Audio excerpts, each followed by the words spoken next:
The message that I am going to try and share with you is outrageous. Hello, and a very, very It's warm welcome absolutely back to the outrageous. teaching series, The Jesus That John Knew.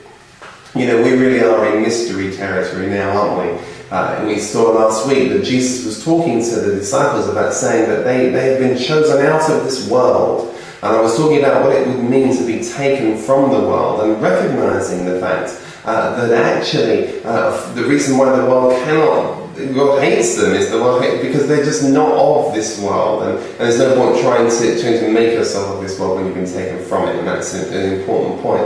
And Jesus says, look, in chapter 16, he kind of moves on with that theme, and he says, I've said these things to you, Jesus says, to keep you from falling away. Do you know, this is really important because Jesus knows what's coming. Remember, we're not even at the cross yet. We're not even at the point where Peter's going to fall away. Peter's going to find it very difficult. We're going to see in the post-resurrection period that there's a tremendous falling away because people just, they just can't hold on to the unknowingness of what it means to live by faith. Because there is, in the midst of all that, there is such a sense of fear sometimes and uncertainty. But that's the truth. You know, we don't know. We live with the reality that we do not know what is going to happen next. We know that. But the confidence, the hope that we hold on to in the midst of whatever dire and however perverse the circumstances, and it sounds cliche, but it's true. We don't know what the future holds, but we do know who holds the future. And Jesus is saying, well, I want to warn you ahead of time because persecution is going to come upon you.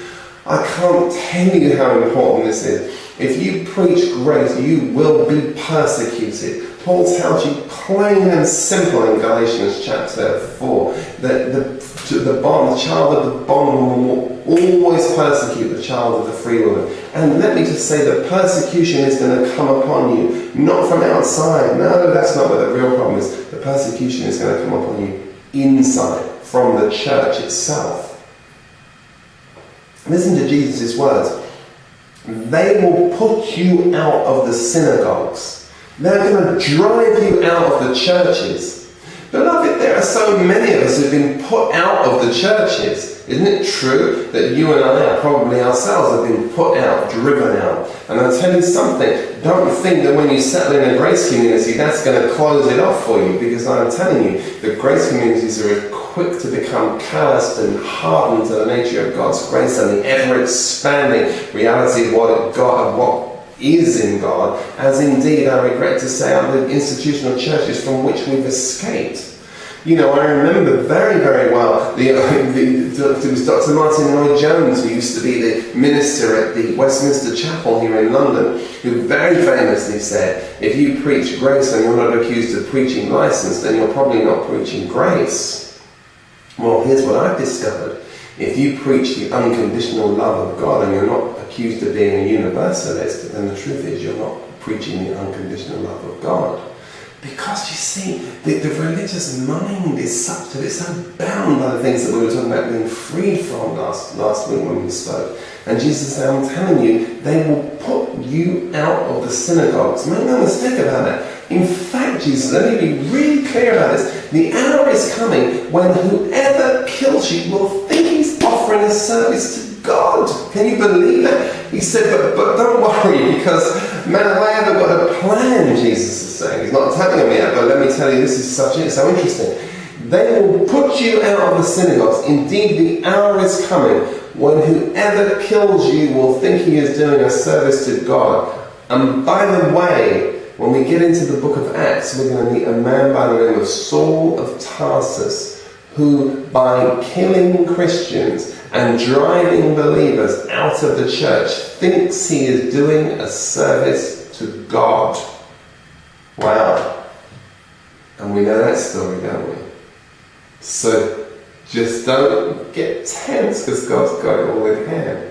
You see, they're going to do these things, Jesus said, because they don't know the Father and they don't know me. You know, it's one thing for a particular strain of faith to say that they don't know Jesus, they don't recognize Jesus, but Jesus said, no, know the Father. You knew the Father, you know the Son, make no mistake about that. I can tell you, you meet my children and you'll say, oh yeah, I know who your Father is. Oh, I see the resemblance. I know that. And Jesus said, look, I've said these things to you deliberately, and I've said them because when the hour comes, and beloved, it is coming, may you remember that I told you then. There's that moment where the psalmist said in Psalm 42, he said, when I am depressed, when I am down, I have to rehearse everything I know about God. Do you remember this story of Samson as he stood between those two pillars, eyeless in Gaza, his whole world seemingly had come down on his head, and he just cried, oh God, remember me once more, remember me once more. Jesus, when he gathers the 12 for the Last Supper, says, do this in remembrance of me.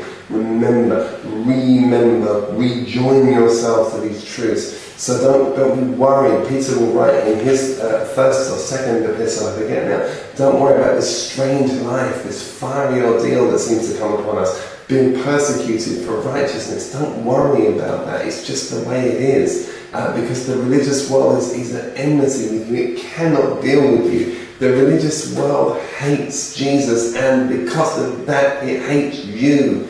If you love Jesus, the religious world will hate you. They have said it. It will. Jesus says, look, the world hates me, and it hates you too. But I wonder if you can remember that in John chapter 7, seems like a long time ago since we were studying through there, doesn't it? In John chapter 7, Jesus said something very interesting. He said to these same disciples, the world cannot hate you. But now he's saying, but the world hates you. So how come the world couldn't hate them once, but now it hates them? Why? What's happened? Well, I said to you the other day, it took God in Christ 6 days to make the world. But it took him at least 1,260 days to make 12 disciples. You see, when Jesus spoke to them way back in the process in John chapter 7, the world didn't hate them because they were like them. They were kindred. They were self-interested. They were self-righteous. They were judgmental. They were controlling. They were manipulative. They were just like the world.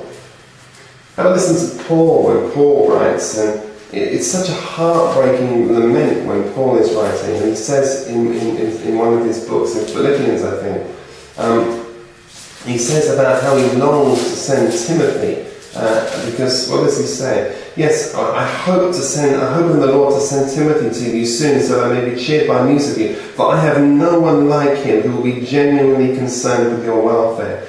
This is Paul's gang. This is like Paul's apostolic team. He says, they all seek their own interests, not those of Christ's. But you know Timothy's proven worth, how as a son with a father he served me in the gospel, and I hope therefore to send you to him soon, just as soon as I see how it goes with me. You remember, don't you, when Paul is having the final writings in his pastoral epistle, 2 Timothy, Paul says, do your best to come to me soon, Timothy.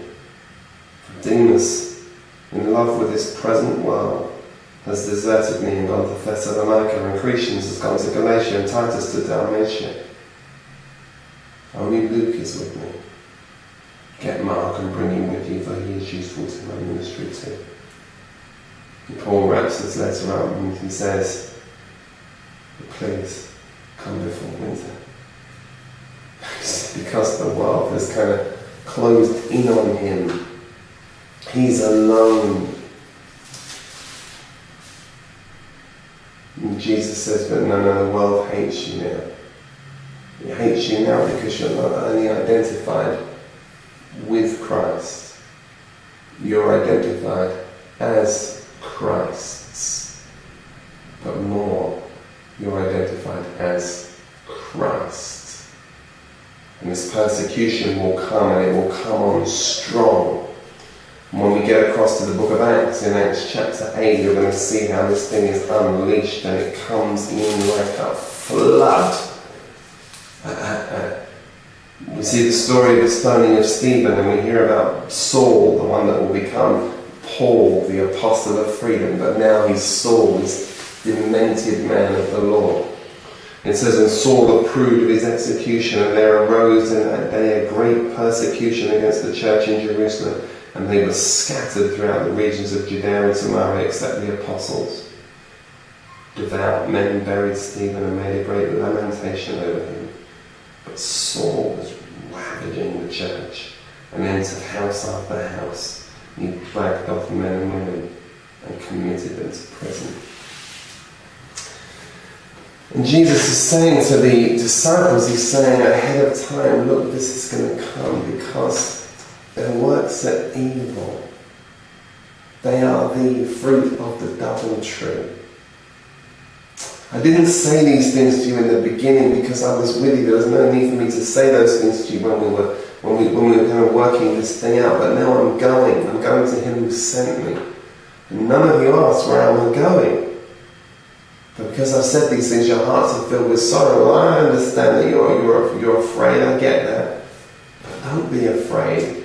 It's better for you that I go. This is my exodus, Jesus is saying. I'm not exiting. I'm not running away. This is not escapology. This is eschatology. This is the exodus of Jesus. And just as with Moses, when Moses was led out of captivity to become a wilderness leader, so Jesus will now, who now has himself been led into the wilderness, will lead those out of the wilderness into the promised land. Just as Moses saw the manna come down from heaven, so Jesus is the bread of life that has come down from heaven. And just as Moses passed the baton, handed the baton on to Joshua, and Joshua's job was to bring them into the promised land, so Jesus will hand on the baton to the Spirit, if you will, and the Spirit of Christ that will come and be resident inside you, or the Spirit of Christ that's already residing in you will become apparent to you, will take us into the promised land where we might possess our possession. But Jesus says, if I go, you'll grow. It's better for you if I go, you know. I often think about this because, my goodness me, they're telling Jesus is saying the persecution is going to come, I'm going to go, and they're thinking, oh my God, what's going to become of us? And Jesus said it's going to be good for you if I go, because if I go, you're going to grow. You're going to grow in grace, you're going to grow in the riches, you're going to grow in the adventure of faith. You're going to move out from life, from the school of faith, and you're going to move into the life of faith. You're going to begin to see the miraculous work through your own. And remember, whatever you ask in my name, I'll do it for you. It's a bit like when children leave home, you know, as long as they're at home, we do for them, don't we? We look after them, we take care of them, we fix everything for them. But if we go, when we go, the children learn to do these things for themselves. And Jesus is saying, listen, what you've enjoyed so far, and it's been great, is you've enjoyed Christ who was with you, Emmanuel. But my goodness, what joy lies ahead for you, which is imminence. God in you, Christ in you, as Paul will call it, the very hope of glory. It's to your advantage that I go away. But if I do go, don't worry, I'll send the helper to you. I'm not going to leave you as orphans. I'm going to send the helper to you, and the helper will come to you. But if I go away, I'll send him to you. And let me tell you something, he's going to come and he's going to convict the world. He's going to convict the world concerning sin and righteousness and judgment. Well, we're going to have to get into that in these weeks that are lying ahead, because it's very, very important. So let me just show you real quick and tee this up for our next talk. When the Spirit comes, he's going to convict for three things. Actually, there are four, but Jesus deals with these three things. He'll convict the world concerning sin. He will convict the world concerning righteousness. And he will convict the world concerning judgment. And then Jesus says, oh, and there are many other things, but you can't handle those right now. But the conviction is coming. And it's very interesting, because he doesn't say he'll condemn the world. He says he'll convict it. There is no condemnation for those who are in Christ Jesus. And to the best of my knowledge, all men are in Christ, whether they know it or not. Until next time, God bless you. Bye-bye. Now, you've got to understand something. If you're not free to do nothing, you're not free to do anything. We always tell people about giving. If you're not free not to give, you're not free to give. Unless you enter into his rest, you can't do the rest of the gospel. You see, you can only work from rest. Now, I understand in religion you have to rest from work, I get that. But in grace, you work from rest. And because he had entered into the joy of the master, he's already in the eternal realm, do you understand? He's moved out of your and my realm of time and chronos and economy and pounds and clocks and all that. And he's already stepped over that Rubicon into the realm of the Spirit, where he's entered into the rest of the Father. And in the rest of the Father, he knows how the relationship is with the branch and the vine, and he knows that all he needs to do is abide, and if he abides, he will bear much fruit. He knows that. That's the principle of the gospel. So he's already entered in. So the master says, well done, my good and faithful servant.